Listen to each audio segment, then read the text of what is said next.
Ça va donner. Ça va très bien, merci. Bon, alors aujourd'hui, vous allez nous parler d'art abstrait. Là, je suis très étonné. Ah oui, oui, au départ, moi j'étais parti pour faire une chronique sur Vassili Kandinsky, l'un des fondateurs de l'art abstrait qui aura son expo immersive dans bientôt à l'Atelier des Lumières. Je comptais vous parler de couleurs vives, de mélanges audacieux, de formes géométriques hypnotisantes. Et en écrivant ma chronique, je suis tombé sur une info assez insolite. Peut-être vous l'avez vu il y a quelques semaines en Angleterre. Un collectionneur d'armes est arrivé aux urgences avec un obus de la Seconde Guerre mondiale dans le rectum. Ah oui. Je ne peux pas passer à côté de cette info et laisser les auditeurs. Si, vous auriez pu passer à côté de Tandis qu'il cette va info. attendre. Trop de questions me viennent à On n'est pas l'esprit. obligé. Non, On mais n'est pas trop obligé. de questions. Pourquoi, comment, avec ou sans vaseline. Cette histoire, non. cette histoire, elle est folle. Non. Parce que même si, admettons Thomas, que tu as un obus de la Seconde Guerre mondiale chez toi, c'est classe déjà. Ouais. Mais à quel moment tu te dis, en le regardant, tiens, petit obus, et si on faisait plus ample connaissance? C'est dingue. Même si je sais que les infirmières qui nous écoutent, les infirmiers ont l'habitude de voir arriver des gens aux urgences avec des phrases du style, je sais pas comment cette table a fait dans mon anus. Mais justement, est-ce qu'on en sait plus? Comment s'est produit cette mésaventure? Bah, cet Anglais qui a préféré garder l'anonymat, hein, tu m'étonnes. Quand on lui a demandé ce qui s'était passé, il a tout simplement répondu « Je ne m'en souviens plus ».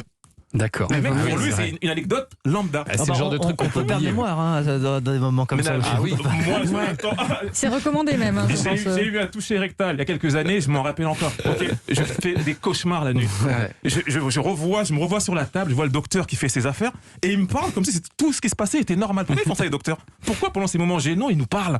Tu sais, là alors vous aimez le foot, Messi, Ronaldo? C'est vrai. Je suis à quatre Pour pattes décontracter. nu.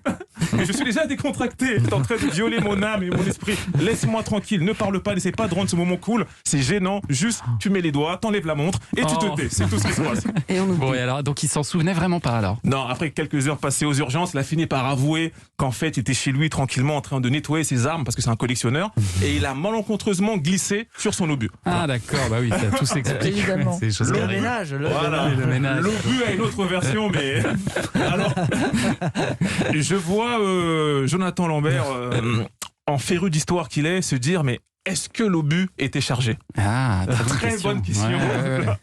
Non, la réponse est non. Parce que les policiers et les démineurs qui sont arrivés sur place ont dit que l'obus ne présentait aucun risque pour la population.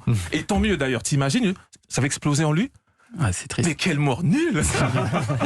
Il aurait fini dans les Darwin Awards. Je sais pas si vous Ah oui, connaissez. si, les Ouais. Darwin Awards. Oui, c'est des récompenses qui sont décernées à des personnes qui sont mortes à la suite d'un comportement un peu stupide. Hein, voilà. Ouais, plus la mort est conne et plus t'as des chances d'y être. Tu vois, Voilà, il y a c'est par ça. exemple le Claude François, Mister 100 000 volts, et il est rentré dedans. T'as aussi cet homme qui est mort en ouvrant une lettre piégée qu'il avait lui-même envoyée, mais qui lui est revenu par la poste parce qu'il avait oublié de mettre un timbre. C'est génial. Et dernièrement, on a eu ce Californien de 64 ans qui est mort le 22 février 2020 dans le crash d'une fusée artisanale à vapeur. Je sais pas si vous avez entendu parler de ça. Non. Non. Alors je vous raconte, c'est Mike Hughes, c'est un Californien. Il avait une idée, il s'est dit avec un pote, on va créer une fusée artisanale dans le jardin. Ouais. Très bonne idée. Et il a invité du monde, la famille, des médias pour voir le décollage. Et son but était en fait de monter à 1525 mètres d'altitude pour prouver aux gens que la Terre n'est pas ronde, mais qu'elle est plate. Ah, Elle platiste. a la forme d'un frisbee. Donc il a décollé avec sa fusée, elle s'est écrasée, il est mort. Oh là là là là là. En conclusion, Mike Hughes vient de prouver que la Terre est plate. Ben aujourd'hui, il peut nous dire si Dieu existe ou pas. Merci Dodel pour toutes ces infos qui complètent bien finalement le flash de 10h. C'était important qu'on ait toutes ces infos.